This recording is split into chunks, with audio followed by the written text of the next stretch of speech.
Hello and welcome to our second tutorial for today's class. So here you can see that we have already dealt with the first problem, that is program on creating checkbox using AWT. So that has been covered in my last video. So in this particular video we'll be covering the second question in our list of programs, that is write a program to create a checkbox group using AWT. So previously we saw how we could create checkboxes, and here we are going to be dealing with checkbox groups. So what is the difference between a checkbox and a checkbox group? So checkbox groups, when we are creating a checkbox inside a checkbox group, it no longer retains the normal attributes of a checkbox. Instead what it becomes is a radio button. So what exactly is a radio button? You may have seen the radio buttons in HTML forms. So if I search for radio buttons, I can show you right here. So these are typical radio buttons. All right. So the difference between a normal checkbox and a radio button is that in case of normal checkboxes, you can select as many boxes as you want. So in a form there may be 5 or 6 checkboxes. If you want, you can select all of them or none of them. But in case of radio buttons, the difference is that you can only select one out of these 3 or 4 buttons, as many as there might be. So here in this example that we have before us, there are 3 radio buttons numbered 1, 2 and 3. So in this image you can see that there are 3 radio buttons. These are the part of some kind of HTML form, it seems. So we cannot select 1, 2 and 3 all at the same time. We can select either of these 3 options. So that is the difference between a checkbox and a checkbox group. So whenever we are creating a checkbox as a part of some group, that checkbox no longer retains its original attributes that were present when it was solely a checkbox and not serving as a radio button. But whenever we are creating a checkbox inside a checkbox group, the checkbox becomes a radio button, and we cannot select. So inside that group we can create as many checkboxes as we want, but as they are taking on the properties of radio buttons, we cannot select all of the checkboxes at the same time. We can only select one out of the given checkboxes. Alright, just in case of normal radio buttons. So let us examine the code for this second problem over here. So here also we are creating a new program by extending the applet class, right? So as I have told you before, we are importing the java.applet package as we are extending the applet class. And in the next line we can see that we are importing the import java.awt package. So we are importing all the classes inside the java.awt package because we are going to be using the checkbox class in our particular program, checkbox and checkbox group classes, and they are defined in the java.awt package. So first of all we are extending the applet class. After that what we are doing is we are typing the entire code for this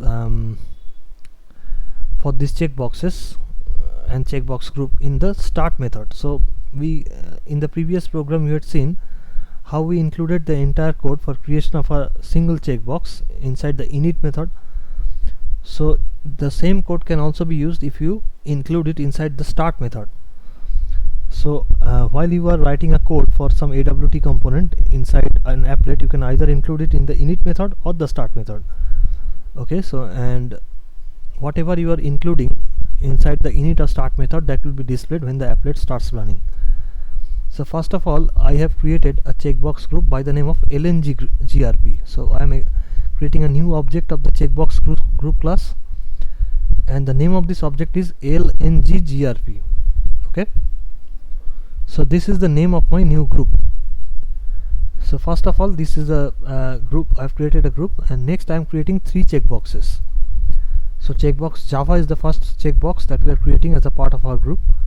So how can we describe it as a member of some particular checkbox group? What we are doing is we are creating the checkbox using the usual syntax of checkbox keyword followed by the object name of the particular checkbox, which is Java in this case, and followed by the new keyword, and inside the parenthesis we are assigning a name to that particular checkbox, and then as the second parameter we are passing the name of the checkbox group that was created in the first line. Okay, and after that what we're doing is we are setting the checkbox's default value to true. In the next line we create a new checkbox object by the name of CPP. So obviously the first checkbox represented the programming language Java, the second one is representing C++,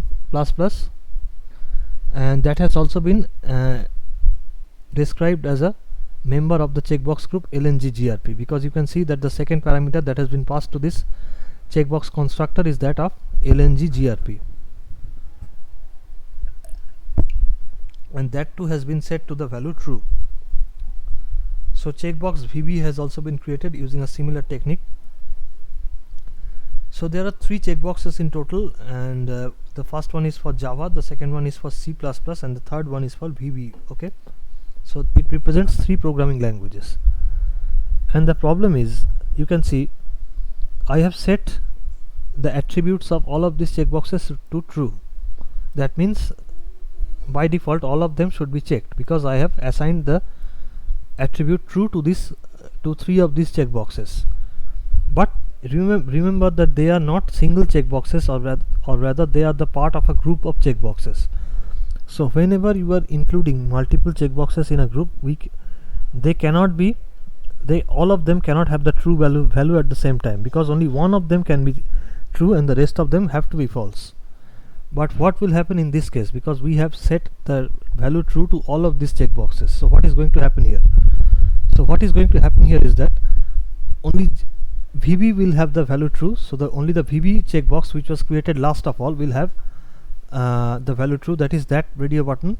The radio button corresponding to VB will be checked, and the previous 2 remaining checkboxes, C++ and Java, the radio buttons corresponding to these 2 languages will be unchecked, even though their default value is true. Alright, because it is a property of the checkbox group or the radio buttons that only one of them can be true at the same time. And here, as we have set the values of all the checkboxes to true, only the last one will be selected, and that will be considered to be true, and the rest of them will be automatically assigned a false value. So finally we have added all the 3 checkboxes to our program using the add command. So let me run the code. So here the program is being run, and the output is being shown in our applet viewer. So you can see that out of all the 3 checkboxes, Java, C++ and VB, only the one for VB is checked, even though in theory 3 of them should be checked, but that is not the case here, because these checkboxes are actually turning into radio buttons the moment you add them to a group. And whenever you are adding them to a group, what happens is that their attribute changes, and they are no longer ordinary checkboxes, but they become radio buttons. And as is the property of radio buttons, you cannot select more than one button at the same time. Similar thing happens here, you can only select only one option out of these 3. Okay, so I hope this is clear to all of you, and so this concludes this particular tutorial, and I'll see you in my next video, in which I'll be covering the next lesson, so which is this one, text field in Java. So that's all for today, and thank you.